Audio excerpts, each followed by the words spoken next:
verses 25 to 30, and I read from here. Now, in the fourth watch of the night, Jesus sent to them, walking on the sea. Who is on the system, please? Matthew chapter number 14, 25 to 30.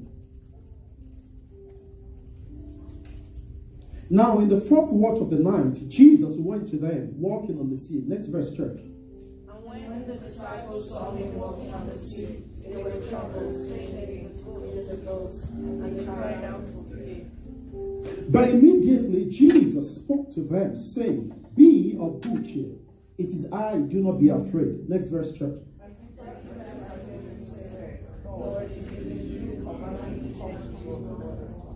29. So he said, "Come." And when Peter had come down out of the boat, he walked on the water to go to Jesus. Verse 30 altogether. 1, 2, 3, go everybody. But when he saw that the wind was boisterous, he was afraid, and beginning to sink, he cried out, saying, "Lord, save me." And so, Father, we thank you for this moment. We'll bless you, Lord Almighty, for the entrance of your word. Bible says it gives light, it gives understanding unto the simple. For the privilege of being gathered in your presence in one accord this morning, worshiping no other person but you alone, the risen King of glory. We extol you, we magnify you, Father. As your word goes forth, anoint this tongue of clay afresh this morning, Heavenly Father. Make it like the pen of a ready writer in the name of Jesus. According to Prophet Isaiah, give me the grace this morning, Lord Jesus, to speak a word in season to someone who is weary in this home this morning. In the mighty name of Jesus. Let this not be about the eloquence of my speech or the articulation of my thought, but let it be about your wisdom and your spirit in the name of Jesus. Your word says in Acts chapter number 10 that while Peter was yet speaking, that the Holy Ghost came upon those who heard it. I pray, King of glory, that you send forth your spirit in this moment to give direction to those who need it this morning, to give light in the place of darkness, clarity in the place of obscurity, in the mighty name of Jesus. Let no one leave this place this morning remaining the same, in the name of Jesus. By the time we are done, let us be able to say that for truth, God is here and we know it. And the church of the Lord says, amen. You know how we do it. If you're not worshiping with us for the first time, you move around, give someone a high five. Celebrate you. Welcome to church. Welcome to Lucky Heights. Celebrate yourself. Celebrate you. Celebrate yourself. Thank you so much for coming. God bless you. Sister, celebrate you, man. Yeah. Celebrate you. Celebrate yourself. Thank you for coming. Move around, leave your spot. Give someone a high five. I celebrate you. Move around, give someone a high five to celebrate you. Welcome to church. Celebrate yourself. Welcome to Lofty Heights. God bless you. Thank you for coming. Sister Bida, thank you for coming. My brother, God bless you. God bless you. Thank you for coming. Celebrate you. Amen. Amen. Can we have that door a bit shut or closed? Amen. We can't thank God enough for all that he does in this home. I mean, look at that barrage of testimonies. When testimonies are being shared, one of the things that you all need to always bear in mind, that it's an indication that whatsoever thing God has done for that person, God is also able to do for you. Brother Aladibo testified about God revealing his friend to him. Many of you don't understand. Brother Victor, can I have you on the keys? Many of you don't understand the weight of that testimony. But I was privileged, to know some of the things going on in his life. And I can tell you, or pray that same prayer with you. Friends, enemies who surround you as friends, may the Lord expose them. Amen. In the mighty name of Jesus. I pray for you again. Those ones laughing with you, smiling with you, they who are wolves in sheep clothing, may the Lord open your eyes to see them. In the name of Jesus. May the Lord deliver you from them. In the mighty name of the Lord Jesus Christ. Amen. Glory to Jesus. I'm thankful for God over the life of my mother. She's been with us for 6 months now. By this time tomorrow, she's going to be on her way back to Lagos, Nigeria, West Africa. I give God thanks for her life, and all that I am, I owe to God and I owe to her for the kind of parenting and the upbringing that she gave to me. Her testimony was actually written in Yoruba, so if it had been read, y'all probably would not even understand. But she was extremely very thankful, just like Sister Jane said, about your charge, the midweek service. And I keep saying this. Don't get too busy. Please don't. Please don't. 7 p.m. to 8:30 p.m. You heard Sister Master's testimony. The brother she was talking about was prayed for after recharge on Wednesday. I'm of the opinion that if you all understand the weight in the communion, the blood of the Lamb, and this body that has been broken for our sake, you would not want to miss recharge for any reason. You would not want to. You would not want to. Father, we give you thanks. So this morning, very quickly, because of want of time, because I can see over there, you guys can see that part, that back side, already filled up. And I know there are some food mongers in this church. Some of them are at the back. They're smiling already. They can't wait for the service to finish so that they can devour whatsoever thing that is there. Amen. But before we feed the body, let's feed the soul. Hallelujah. Father, breathe upon your word. In the name of Jesus. So right now, as you're seated, can you just lift up your right hand and just say after me, Lord, I believe in your word. I'm transformed by this word. Open my eyes to see the truth in it. This moment, I bind every spirit of distraction. I declare that your word works in me. This word I'm about to hear will turn my life around. I will remember it forever. In Jesus' mighty name. Amen. Glory to Jesus. Ladies, you can have your seats. God bless you. Maybe shut that door. So please celebrate them, the guest experience too. Awesome people. Doing awesome God. Amen. Glory to Jesus. So this morning, I'm taking further our series for the month of October, titled October into November, Faith Culture. And I actually do not know how many of you have been blessed by that series. I have. And I was speaking with someone yesterday, with Setolu specifically, whom I was asking, have you begun to exercise your faith, the little way that you can? And she said, oh yes, Pastor, I did this one with my faith, I did that one with my faith. On the first time we took this session, that was the first session, we established what this thing called faith was. And we broke down very simply for us to say, faith is simply taking God at his word. We established several things around what this thing called faith. That sermon is on our YouTube channel. If you were not in church that particular Sunday, you may want to visit it. Lofty Heights Christian Center on YouTube. My opinion is that it's going to bless you very massively. And last Sunday, we took a look at a sermon titled, How Faith Comes. How Faith Comes. And we established that faith comes principally by hearing. By hearing what? By hearing the word of the Lord. Excuse me. By hearing the word of the Lord. In our midweek service recharge on Wednesday, we took a look at the life of Noah, whom God directed to build their ark. He didn't understand, he did not question it, he did not query it, he didn't do anything, he just went ahead and built it. And God shared with us, visited us, and explained to us that two things are primarily needed for faith to hold water. Number one is the word of God. By now in this church, you all know that faith does not operate on its own. Faith stands on something. That thing upon which faith stands, it's the word of the Lord. Bible says that ye have been saved by grace through faith. Faith comes by hearing, and hearing the word of the Lord. So without the word in you, there is no faith that can be at work in you. As a matter of fact, you cannot exercise faith beyond the strength or the deposit of the word of God that you have in your system. Is somebody under the sound of my voice this morning? You cannot exercise faith beyond what you have, beyond the word of God that you have resident in you. So the more of the word you have in you, the more the word becomes alive in you, the more faith you're able to exercise. And we also talked about obedience. One of the true tests of faith is your ability to obey God.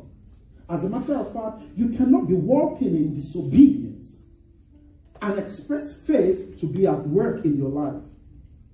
Noah didn't query God. Faith is, walks around obedience. God has given you an instruction. This is what I need you to do. You go ahead and do it done. In that same way, Abraham, Bible says that when God asked Abraham to leave his father's house, his mother's house, his line, he didn't even tell him exactly where he was going to. He didn't know exactly what the destination was. But he obeyed. He obeyed. many people are stuck in life not because they lack faith, but because of disobedience. What faith cannot do for you, disobedience will not get it done for you. Saul was destroyed simply because of disobedience. So this morning, I'm taking this further, and I'm sharing with you this message titled, Your Senses, the Word, and Your Faith. Somebody says, my senses, the Word, and my faith. My senses, the Word, and my faith. What do I simply mean by this? Sometimes you are trying, or what do you do when you find yourself in a situation where you are trying to faith something, you are trying to use your faith to get something done, but your eyes is telling you something else. You're trying to exercise faith concerning a particular situation of life, but your mind is already telling you something else. You are trying to trust God for your healing, yet you went to the doctor's office and the doctor told you a negative report, meaning your ear is already hearing something else. What do you do when your senses do not longer match your faith? What do you do when the word of the Lord is no longer active in your life? I'm praying that the Holy Spirit will make this word that you're about to listen to fully this morning very practicable in your lives, and such that you would know that of a truth that faith indeed works. If the word of the Lord, the foundation upon which faith thrives, if the word cannot fail, if the word cannot lie, if the word cannot change, so does faith. Amen, somebody. Amen. Amen. Somebody with me this morning. So what do you do? What do you do? What do you do? What do you do when you're trusting God for an advancement in your career and your mind begins to tell you something else? What do you do? What do you do? What do you do when your five sense organs begin to tilt outside the realm of your faith? What do you do? What do you do, brethren? That's what this sermon is about. So to establish it fundamentally, what are your five sense organs? There are every human being, every one of you listening to me right now, and as many who are perhaps connected on social media, watching us live, or those who would watch again on YouTube. Every human being has five sense organs. We have two doctors. The doctor will be here. Sister Jumi is here, and Dr. Onosoya Tubi is also here. So they can bear me witness. You have the hands, which is for touching. You have the eyes, or what you call sight, which is for seeing. You have the tongue, which you use to test things. You have the nose with which you perceive. These are your sense organs. We live in a world where people are ruled by their sense organs and no longer faith. That was why I so much love the testimony of my sister who says, when the doctor told, when she woke up and she heard some things and said, whose report would you believe? We live in a society where all sorts of reports are going all around. You're trying to maintain your walk with God. You're trying to be diligent in your walk with God, but you have so many distractions. We live in a society whereby the agents and the forces of darkness, they've taken over the airwaves. You can barely hold your phone and go on Facebook peacefully without seeing someone scantily dressed. You can barely visit Instagram without seeing someone twerking. Come on now, face it. Am I preaching to someone this morning? You can barely do all of those.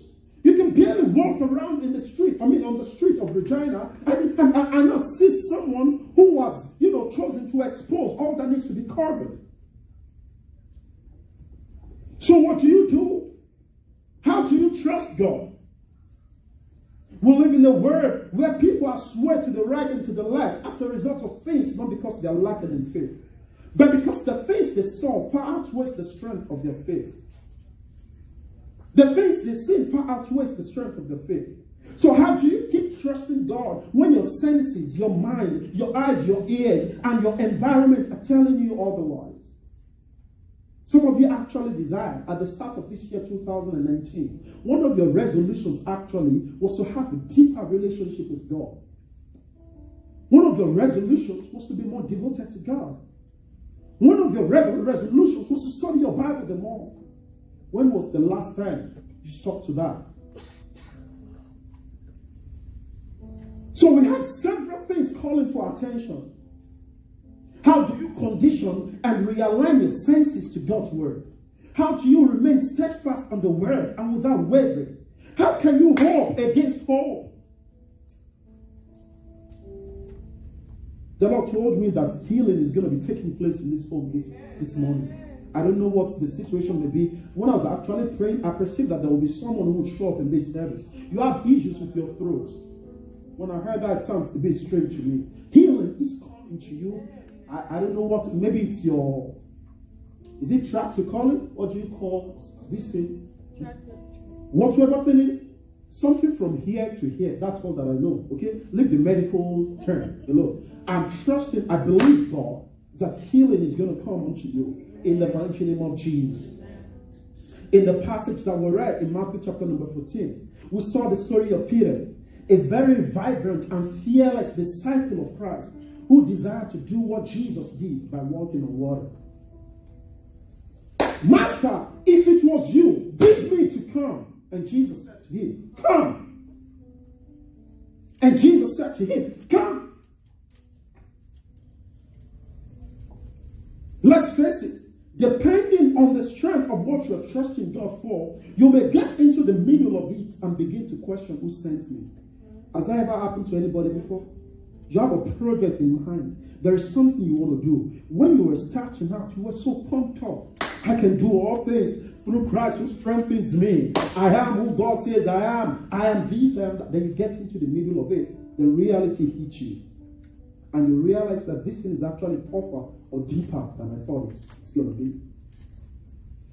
I have a word from the Lord for you this morning.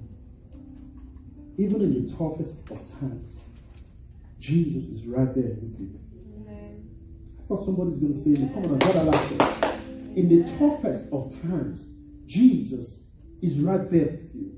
You see, one assurance that you can take home this morning from this service is this, is that He will never leave you nor forsake you. Did somebody hear me? It doesn't matter how tough that situation is, and it doesn't matter how despicable or how filthy you think your life is, Jesus is right there in the storm with you. In every storm of life a man faces, Jesus steps into the situation and does either two things. He either calms the storm and speaks to it. Peace, be still. He either calms that storm, or while the storm is raging, in the midst of that storm, it calms you. So people come to you and are wondering, you don't have money to pay your bills, yet you're still full of joy. You don't understand how things are going. You are dying of cancer, yet you're still going to God. You're dying of cancer, yes, you're still worshiping God. What exactly is the reason or is the source of your joy? Even you cannot explain it. But you just know that you have peace that passes all human understanding. That is Jesus showing up in the storm with you. I pray for someone here this morning in the precious name of the Lord Jesus. In the midst of that situation, may the Lord give you joy. Amen. May the Lord give you peace. Amen. In the mighty name of Jesus. You know, Jesus was on the boat. He was in the middle of the ocean with them. Bible says he was far back at the bar and he was sleeping. But they were sinking. And the disciples said, take a look at him. He's sleeping. We are sinking. He's sleeping. We are sinking. And he said to them, how can you, for all that you can care and all that you can think about, think that me being in this boat with you, you're going to sink? If you've got Jesus in your boat, there is no sinking. Amen. If you've got Jesus in your boat, there is no sinking. If you've got Jesus in your boat, there is no sinking. In the name of Jesus. So what do? So using the story of Peter, I'd like us at this point, let me analyze to us how we can condition our sense organs. Media, are you ready for me? Can I have the first one? How we can condition our sense organs. How we can align it with the word of the Lord. How with whatsoever thing we see, whatsoever thing we see, whatsoever thing we're thinking, we can be on track with what the word of the Lord says. And the first one we're going to see is eyes, for sight. Sight, your eyes, it's for seeing. And I'm going to take you back to that same Matthew chapter number 25. I'm going to read from verse 29. Give me Matthew 25 from verse 29. And I want you to see the danger in these your two eyes. Where I come from, they call it koro eyes. In these your two eyes, you can see the danger at this moment. How God designed these eyes for our good, such that we can see, such that we would know where we're going, such that we can be complete. I'm going to show you right now from the scripture how these same two eyes that you have become the undoing of so many people, especially believers. In Matthew chapter number 14, verses 20, let's start from verse 28. Matthew chapter number 25, verse 28. And Peter answered him and said, Lord, if it is you, command me to come to you on the water. Lord, if it is you, command me, bid me come on the water. See the next verse, verse 29. So he said, that was Jesus. So Jesus said, come. And when Peter had come down out of the boat, he walked on the water to go to Jesus. So in actual fact, Peter also did what Jesus did. Kingdom influences, are you with me this morning? Yeah. In actual fact, Peter also did what Jesus did. Jesus walked on water. And Peter, for who Peter was, Peter was so ecstatic and he wanted to do the same thing that Jesus did. And Jesus said, come, bid me come. Okay, come forward. And he started walking on water. Then what happened? Let's read it. Give me the next verse. But when he saw, you see with what? What do you see with? You use your eyes to see, right? But when he saw that the wind was boisterous, he was afraid and beginning to sink.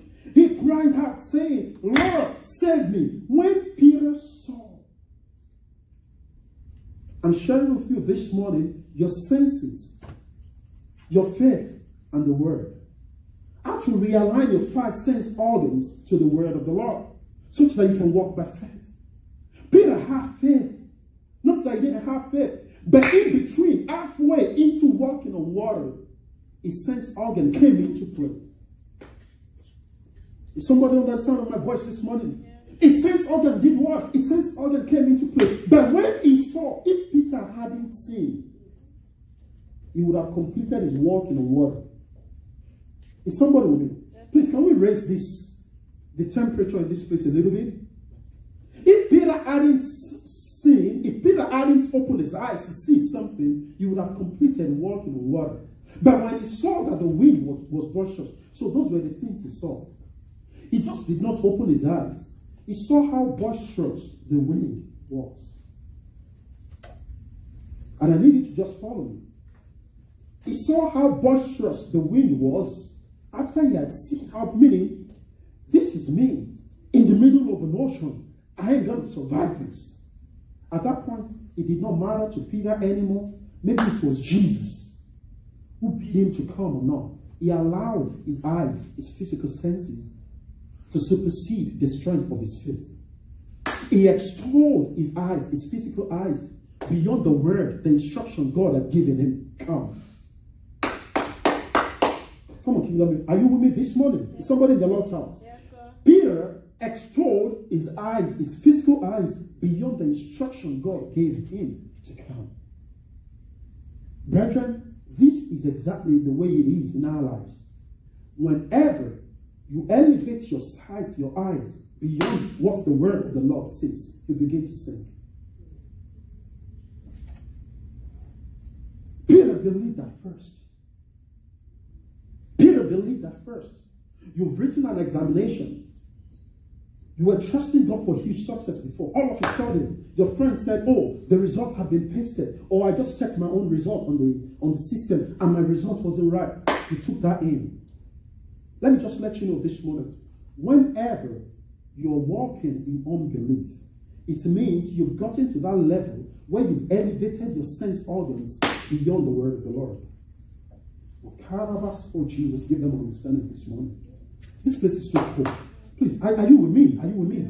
Are you with me? Are you hearing what God is saying this morning?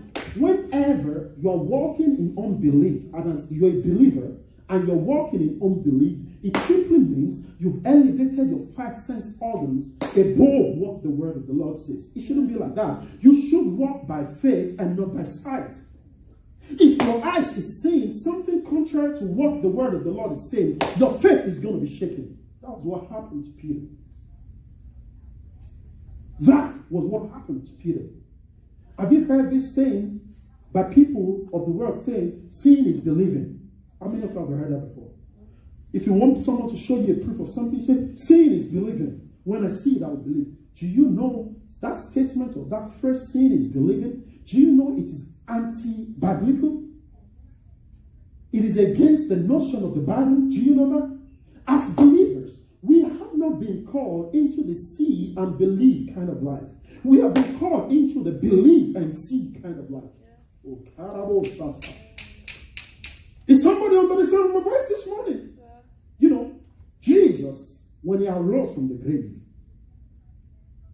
doubting Thomas said he was never going to believe that indeed he had risen from the grave. They said, what? He said, except I see his palms, and I can see that place where the screw, where the nail went through, I ain't going to believe. But Jesus still showed up. And Jesus said to him, you were looking for signs to believe. Blessed are those who will believe without even the sign. Is somebody getting blessed? Just follow me. You have not.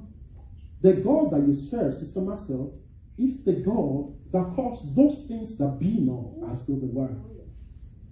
As a child, a daughter of the Most High, you have the power and the ability to speak into existence what you want your eyes to see. As believers, we've not been called. Seeing is not believing. Did you hear me? They say Jesus is Lord. How did you know? Did you see it? I don't have to see it to believe. The word says it, and therefore I believe it. Did you hear me? Same thing with your health. The doctor says you've got cancer in your body. The doctor wants you to see cancer in your system. You don't have to see cancer. See what the word says. When you see the word in the situation, what you see will begin to change. When you change what your eyes see, what you see will begin to change. This sight, as beautiful as it is, you know, lust of the flesh comes through the eyes. You're married. Your eyes is seeing someone else. I did a study some time ago that says that sometimes those who are physically blind are better off than some people who have both eyes. Because they have literal capacity to run into the troubles that you would run into. You're trusting God for a car. God just blessed you with a Mercedes-Benz G-Class. You now see someone else driving a Navigator, maybe the latest model, or a Maybach, for instance. Oh yes, Brother Wilson is laughing. I love good things of life. You guys, you see, as Christians, the Christian walk, it's a walk of faith. It's a walk of abundance. Poverty is anti-Christian. Yes. It's anti-Bible. Yes. Did you hear me? This is a wealthy church. Amen. And Mama should talk it earlier. Listen to me. It's a wealthy place you are in this moment. Christ paid the price. So you're trusting God for G-Class. God indeed blessed you with the G-Class. You're not driving down the road. Or then realize that maybe Brother Oken just bought the Maybach. Then someone like Brother Ife Bishop will now begin to complain. See, listen to me. Don't let someone else's blessing shut you off your own praise. Is God ministering to someone here this morning? Don't let someone else's, don't get too envious. Your friend, you're single. You're both trusting God for marital partner. your friend now has a girlfriend, or your friend now has a boyfriend. After a while, God blessed you with your own boyfriend. But you're trying to measure up your friend's boyfriend with your own boyfriend. You are an ingrate.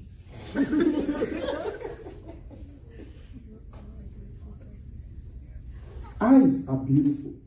See, they can be the same undone. So it was boisterous. Give me verse number 30. He saw the wind. Peter saw the wind. The wind was boisterous. As a result of the boisterous nature of the wind, Peter became afraid. So it wasn't actually the opening of his eyes that led him to being afraid at first. It was as a result of what he saw. He saw it. He saw how boisterous it was. Then he became afraid. And see what happens when he became afraid. When he became afraid, he began to sink. Fear and faith cannot rule at the same time. You've got to choose one. If you hold on to faith, you begin to rise. You continue to rise. If you hold on to fear, you begin to sink. I don't know how many of you have been walking in unbelief in this church, or this week, this moment. This is first Sunday in the month of November 2019. The year is running to an end. Some of you, maybe you've already written off this year in your mind. I have a word from the Lord to say to you. It is not over with this year until your miracle happens. Because someone will say, better amen. Until that healing comes, it is not over. Until that job, you're trusting God, comes, it is not over. Until your academic pursuit is turned around, it is not over. So it began to sink, but he was smart even at that. He was still able to cry unto the Lord, saying, Lord, save me. And what did the Lord do? The Lord actually saved you. God is willing to save you if you cry out. Maybe you've also let your physical eyes to seeing something else. Maybe you've seen how boisterous the wind of life is. Maybe you've begun to sink. I beseech you by the mercies of the Lord this morning, Kingdom Influencers. Please do exactly what Peter did when he began to sink. He cried out for mercy. He asked the Lord to save him. And the Lord saved him. I told you last week Sunday, never allow the devil to move you to that level where you feel or you believe that Jesus does not love you. It doesn't matter how terrible your life was before you stepped into this room. Only a change of mind is sufficient. Only a desire or the making up of your mind to say that you want to follow Jesus. That's all that counts. How somebody's getting blessed. How somebody's getting blessed. So, if you're not taking anything out of it, who is a believer? Saying is not believing. As a matter of fact, hearing what the word says, the word say, it's not even believing. Believing is saying. Don't believe whatsoever thing the devil has handed over to you. Whose report would you believe this morning? Whose report would you believe? Is it Canadian immigration who have chosen to determine the outcome of your life? Or is it the job? The interview you went for that didn't fall through? Would it be that? Or would it be the health condition? You don't believe. Hold on to Jesus, the author and the finisher of your faith. Amen. Amen. Amen. Amen. Amen. Can I have the next one, please, for want of time? The next sense organs I'm touching on this morning is your ear, which you used to hear. Faith, therefore, comes by hearing the word of God. So says the word of the Lord in Romans number 10, verse 17. Faith comes by hearing the word of God. That which you keep hearing is what you experience. Did you hear me? We become what we hear. We become what we see. Some of you, you've been faithing some things before. You allow someone else's experiences to dictate how things are going to go. No, that you write the exam and fail does not mean that I will write it and I will fail. My God may not be your God. And even if you claim to be a believer, the kind of relationship I have with God may not be the same relationship that you have with Him. Each man to his own. I believe what the word of the Lord has said to me. And this is all that counts for me. Faith comes by hearing. Hearing the word of God. The psalmist declares in Psalm 62 verse 11, once has He spoken, twice have I heard that all powers belong to God. Once has He spoken, twice have I heard that all powers belong to God. Listen to me very carefully now. If faith comes by hearing, and hearing through the word of the Lord, how much of the word of the Lord are you hearing? I need you to take a moment and think about this. You stepped into church this morning. Glory to Jesus. We're so glad to have you. Bless God for your lives. When was the last time you heard the word of God? Some of you, after last Sunday service, you've never heard the word in any form until this moment. Now answer me, how do you build your faith? The word of God is not what you hear once a week. It is what you hear every second of your life. Did you hear me? You're not in church. What about sermons? What about worship songs on your YouTube? What about just checking out a servant of God in whom you believe and you know that God uses on YouTube? What do you do on Saturday mornings when you're doing house church? What will it cost you to hold your phone and place it somewhere close by you and maybe listen again to the sermon that was ministered to you last week Sunday? You go to work on Sunday in the morning. Let's see, you have 10 to 15 minutes commute. What are you doing in those periods? What are you hearing? You see, the challenge with life is the society has been programmed to dictate what you hear. The society, if you go on TV right now, there are TVs out here in the lobby. If you turn on CNN right now, you ain't going to find any news that's pleasing. It's going to be something terrible. Maybe a school shooting, or maybe something that has to do with someone. Maybe a flood happening somewhere. Maybe it's something happening somewhere. You ain't going to see something that would perhaps make you happy. What are you hearing? You've turned the word, your ability to hear the word, to just every Sunday event. We say, okay, beyond having a beautiful church, having whatever, great sound, all those things, we all want to get there too. We should stay in a place where the word of the Lord is taught, which is not a motivational center. But you're not. What word are you hearing? I so much love this image because it shows the ears and it shows the brain. Showing to you, reflecting to you what happens with what you hear. Please don't let me be distracted. Shows you exactly what happened with the hearing. So what you hear from both sides of your ears, or from both ears, go into your head, into your brain.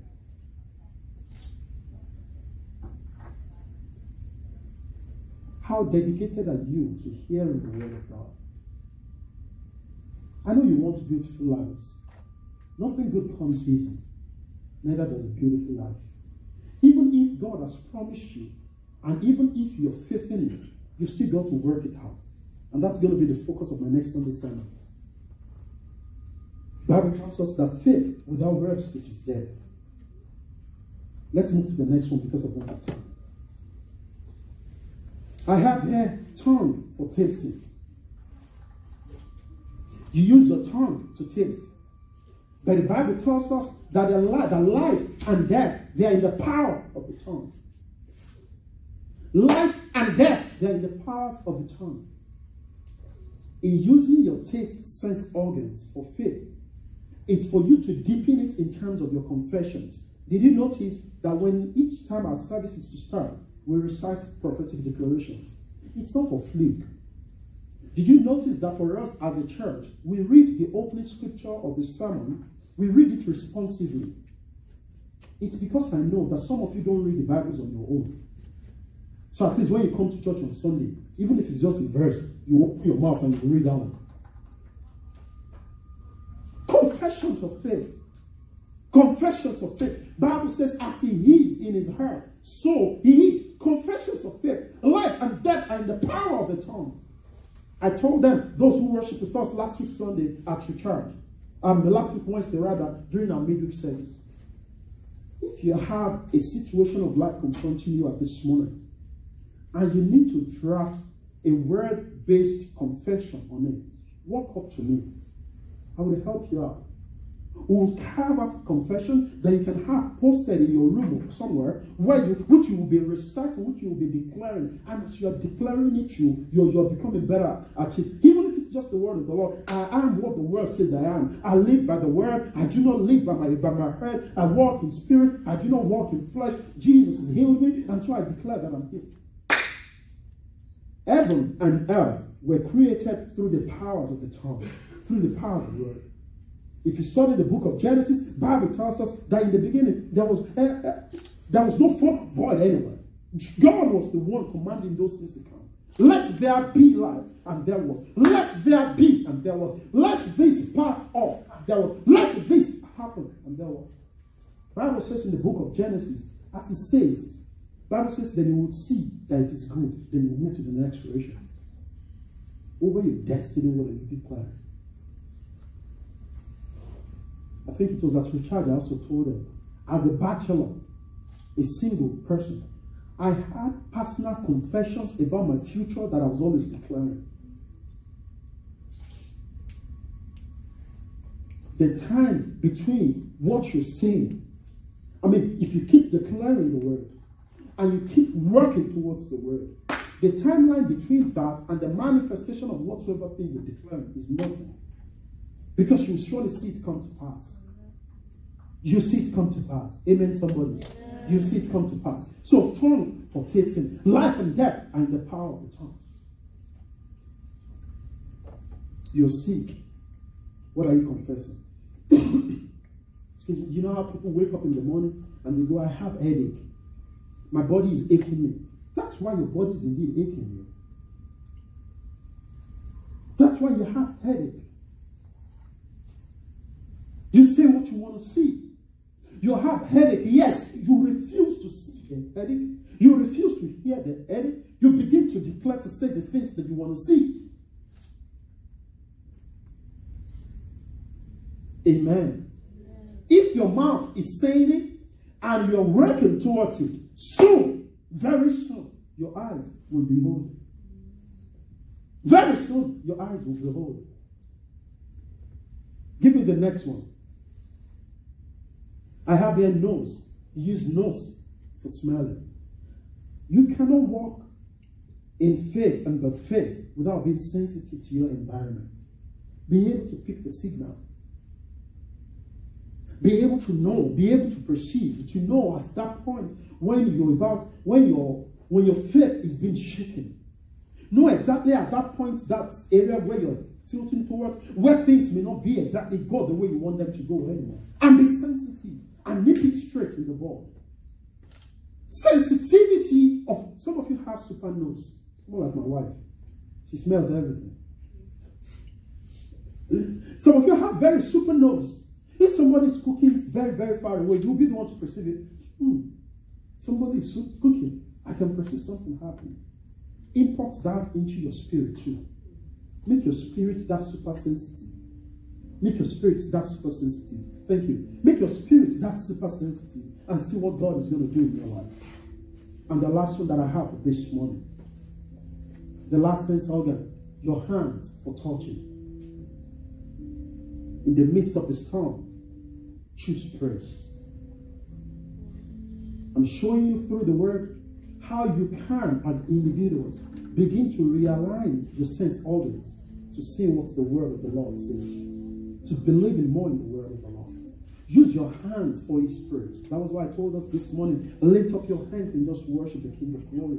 Lift up your hands in worship. Lift up your hands in worship.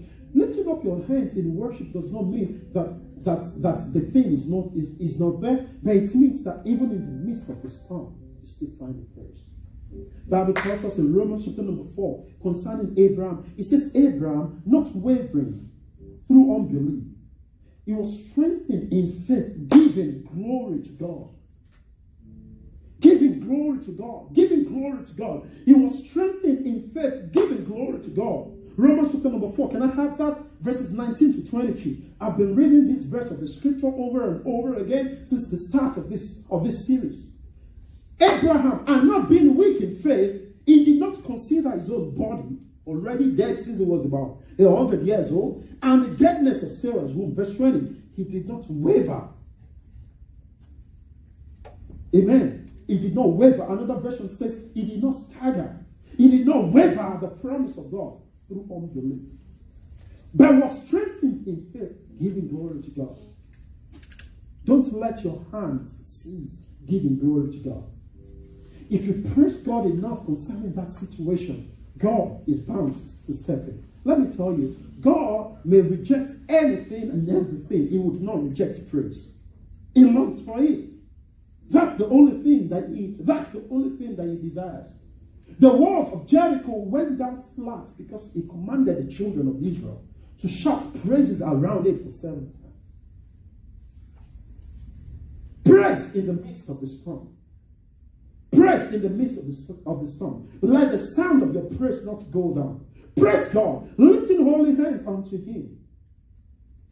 Anytime, I said it earlier on and I'm saying it again, anytime your faith is shaken, it means you have entertained in your sense organs and elevated. Can I have the last slide? You have elevated your sense organs and elevated them above what the word says.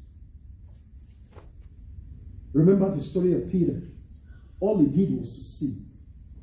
If you control what you see, what you hear, the confessions that you make, the things, the way you give praise to God. What's the last one? The things that you perceive, how sensitive you are to your environment. Your faith level is going to be shot up.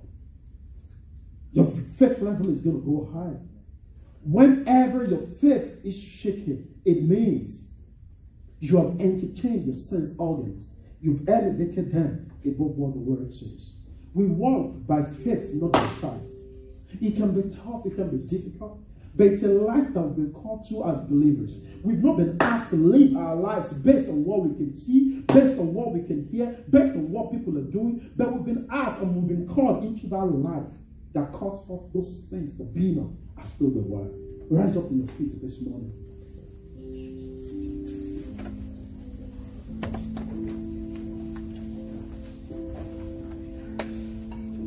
You cannot be holding on to faith and be controlled by your sight at the same time. It will lead you into unbelief. So you'd always have to choose. When you get back home, go study again Matthew chapter number 14, the story of Peter. Go study it again. Go study it again.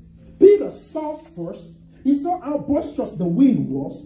Then he became afraid. After being afraid, then he began to sink. When he started sinking, he still called for help. He still called for help. He still called for help. And because he called for help, help showed up for him. A victorious believer is the one who has mastered the art of aligning his senses to the word of God.